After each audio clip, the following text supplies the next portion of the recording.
You can have a one-page workable marketing plan. It does not have to be a binder full of information and ideas. Oftentimes, those can just be wasted because you can't actually execute on it. So Mhm. fundamentally, what you want to have, and this will go back to what I talked about earlier, but you want to have like as part of core to everything that you do, why do I do what I do and who do I do it for? Because that's your vision and that's your target market. But those can be two sentences. And then you want to have a very clear definition, bullet points of what are my business goals and objectives. So is it revenue growth? Is it asset growth? Is it inorganic growth? But get really specific. So if it's asset growth, where is that asset growth coming from? If it's an increase in financial planning revenue, where is that revenue coming from? Existing clients, centers of influence, new prospects. So just getting really clear on those business goals and objectives. I would encourage you to have no more than 3 to 5, because at some point it just becomes impossible to prioritize. Too many. Yep. Prioritize your top 3, maybe top 5. And then the rest, so let's say that's the top third of one page. The rest of the document, the one page, can just be about how am I going to reach those business goals and objectives? What are the things that I'm going to focus on that I know I can execute on in my business tomorrow? I don't have to spend a lot of time like getting set up and ready to go, but what can I start doing? Where you're going to start getting extended, and like, don't get me wrong, we do very in-depth strategic communication plans for some of our clients. And where it gets extended is in what we would call like an editorial calendar.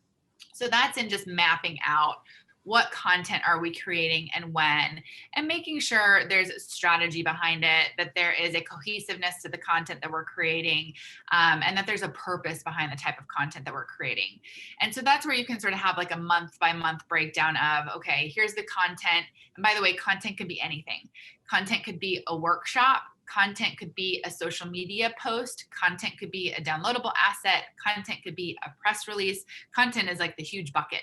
But that's where you'll get past the one page. And then, okay, now that I have my why, my who, my business goals, what marketing and PR, tactics are going to support those business goals. Then on the following pages, you'll say, and here's what I'm doing in January. Here's what I'm doing in February. Here's what I'm doing in March. And of course, any plan needs to be able to pivot just like a good financial plan does. Whatever we went through last year, the best financial advisors were those that were able to help their clients navigate that, not because they had all the answers, but because they were able to guide them through what we were all experiencing. Marketing is no different. Your plan needs to be able to pivot and shift, but you still sort of want to have an expectation of here's the content that I'm creating and then who's creating it. And that's where your plan should also be a bit of an accountability mechanism.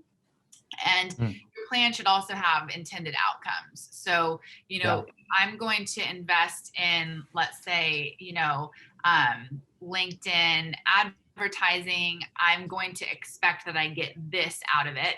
And then you need to be tracking to that metric specifically, whether it's pay-per-click advertising, investing in SEO, launching a podcast, doing a video series, hosting virtual workshops, like whatever it might be. You need to have very specific intended outcomes, but it doesn't have to be overcomplicated.